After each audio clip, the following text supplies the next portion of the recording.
Assalamualaikum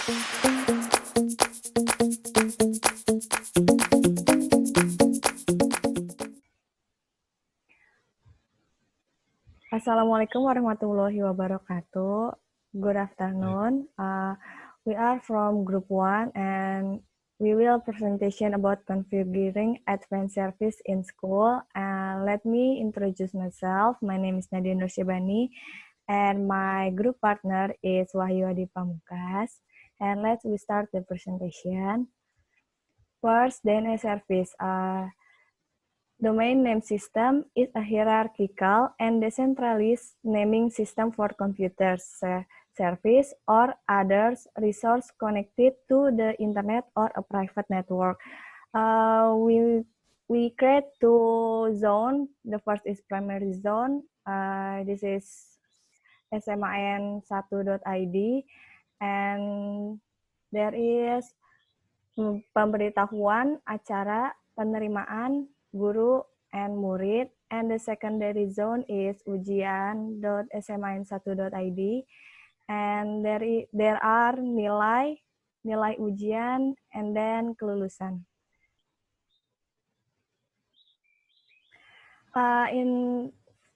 For create the DNS, first we configure DNS server, and then click the primary zone, and then next, fill the network ID, next, and then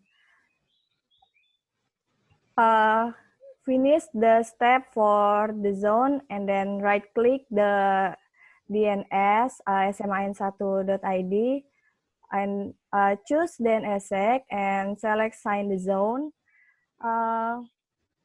Select the use default setting to sign the zone and click next, and then wait for a second to sign in the zone and look at the DNS smin1.id. There will be an encrypt log will be displayed, and then we try the DNSSEC. And now I open the Windows server and open the DNS manager in tools, and then right click the smin1.id and then click new host, and we will create new host. Name is guru smin1.id, and the IP address is the server IP address, and click add host. Don't forget to create associated pointer, and then to create DNSSEC, right-click the smin1.id and then click DNSSEC, sign in the zone, and use default setting to sign the zone, and click next, and then next again, and wait for a second, and then finish, and refresh. Yeah, the smin1.id is there as a log icon for DNSSEC. Now is the DHCP service. What is DHCP? DHCP is Dynamic Host Configuration Protocol. Is a network management protocol used on Internet Protocol networks, whereby a DHCP server dynamically assign an IP address and other networks configuration parameters to each device on a network, so they can communicate with other IP networks. DHCP can automatically provide an IP address to client. Now, this is the configuration if you want to create DHCP server. The first is right-click on IP on server, and then we add server bindings. After that, we create scope, and we fill the start IP address and the end IP address. The start IP address and end IP address is the start of releases and until the end. The start from 192.168.1.5 until 192.168.1.1.105. After that, we add the router, default gateway, and fill the IP DNS, and after that we create the spur scope. The name is Murid. We just click next, and we fill like before, start and end IP address. There is if the configuration has finished, there are two scope in the two scope in one, in super scope Murid. There are scope Murid and Murid 2. After that we configure failover. What is failover? DHCP failover is a feature to ensure continuous availability of DHCP service, and DHCP failover works by replicating IP address lists and setting from primary server to failover server or partner server.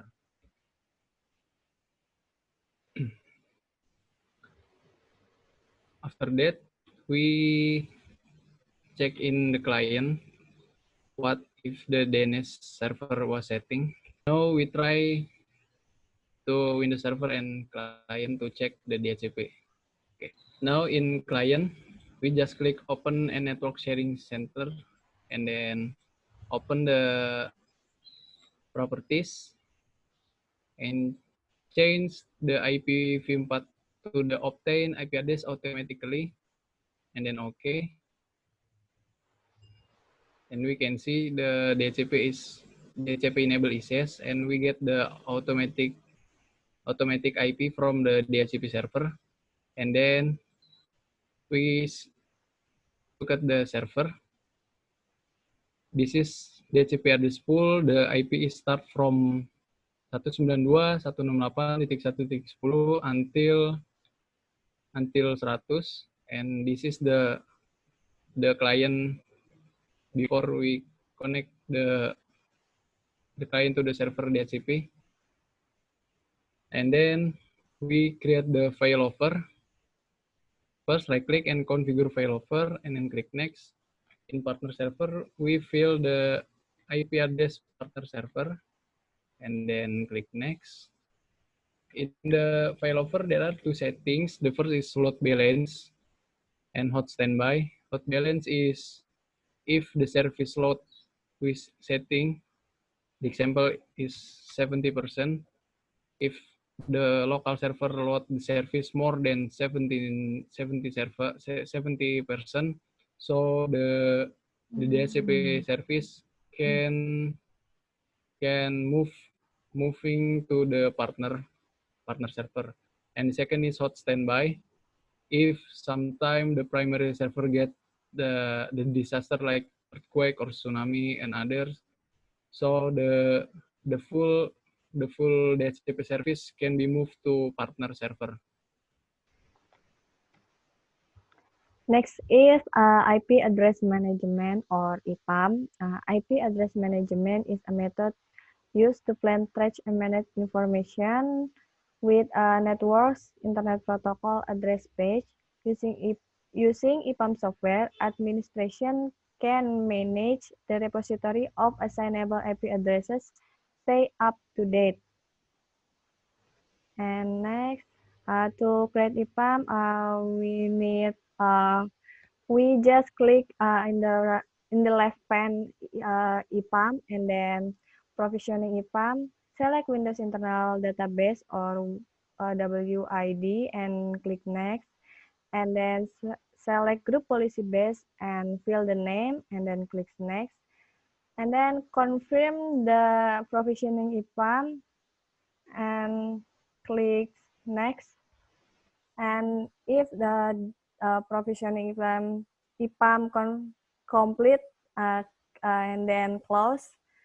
And we need to go to Windows PowerShell and type invoke IPAM GPO provisioning delete, and then we need to configure server discovery. We need to open IPAM again and click the configure server discovery and OK.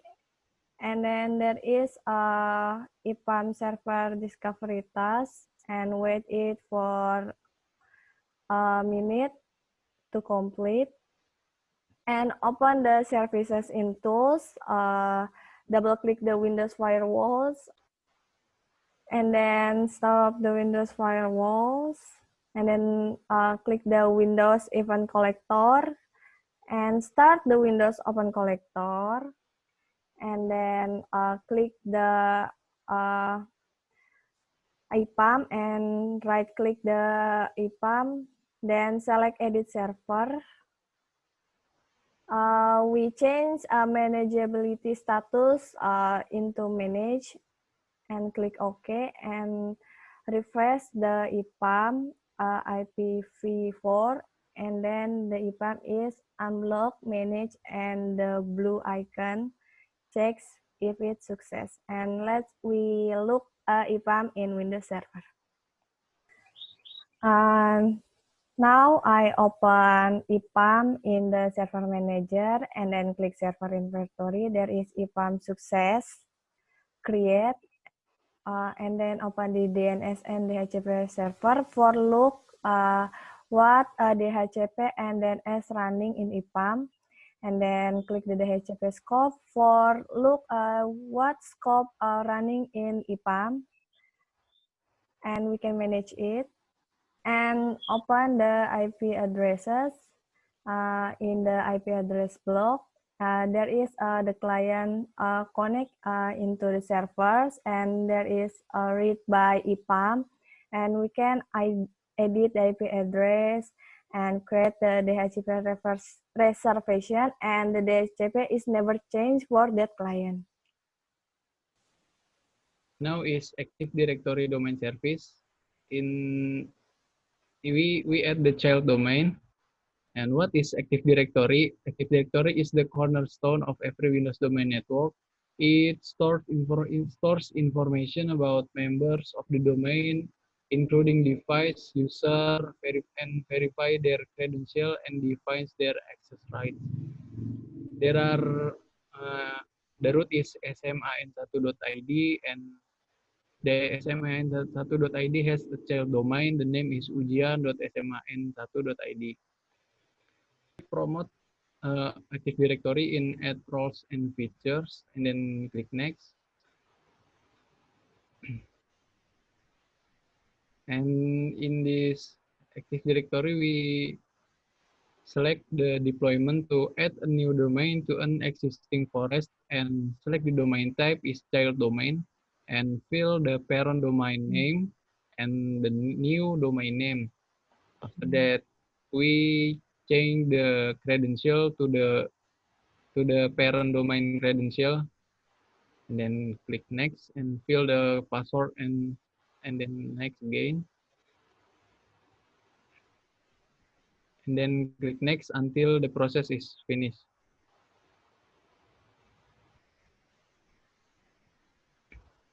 And this is the result if we finish, and if we success to create a child domain ujian.sman1.id.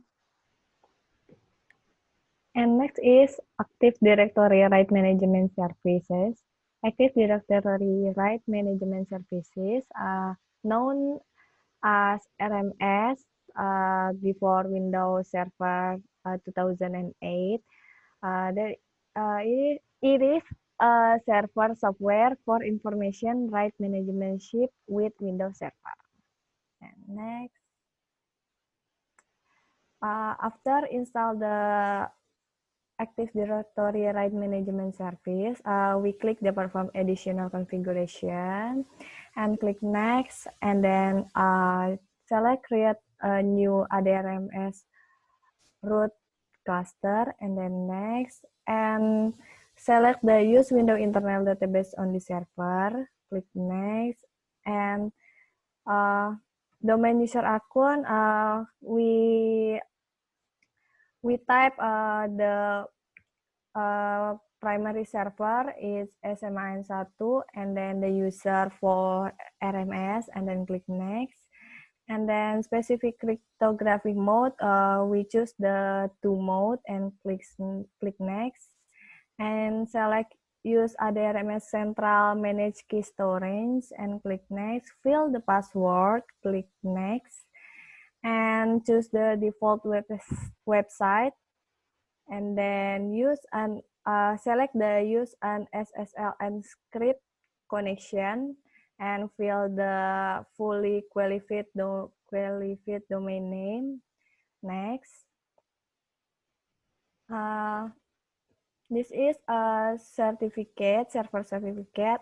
We choose create a self-signed certificate for SSL encryption.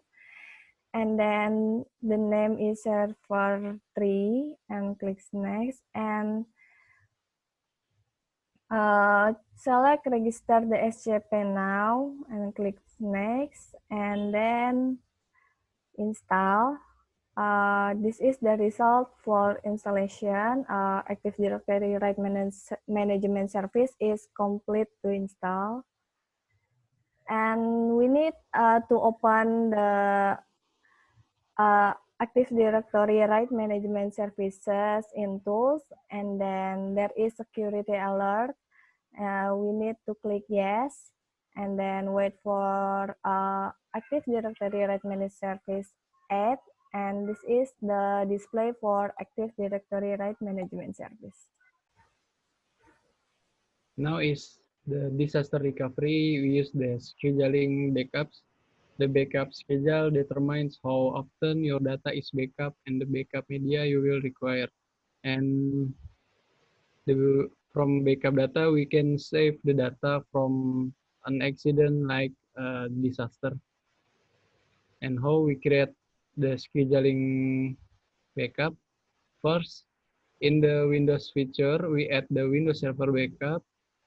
And after that, we open the Windows Server Backup settings and right-click and click the backup schedule. After that, we can select we want to full backup or custom backup to specify folder one we want to backup. And then we just click next. And we can choose the the time we can backup every 13 minutes, once a day or more than once a day. After that next, and we chose the specify destination type. We want to backup to a shared folder or backup to a hard disk or backup to a volume in other server. And then select destination disk. If we want this location is we want to use the share network folder, use the sharing network folder, and then we click next. And then we fill the user administrator and then click OK. Next is VM replicas in Hyper-V. Hyper-V is virtualization software that while virtualize software, it cannot only virtualize operating system, but also entire hardware components such as hard drive and network switch. And next, we can open the virtual machines in the left server manager and right-click the virtual machines and we click setting and we click next and then choose the replica server. I choose the server 3 and click next. And this is the specific connection parameter. We use authentication type, use Kerberos authentication and click next. And this is the replication VID, virtual hard disk and click next. And this is the replication frequency. We can choose the 30 second and click next. And this is the additional recovery point. Select maintain only the last recovery point and click next. And then choose install application method. I choose the send initial copy over the network and the schedule initial replication is start replication immediately and click next.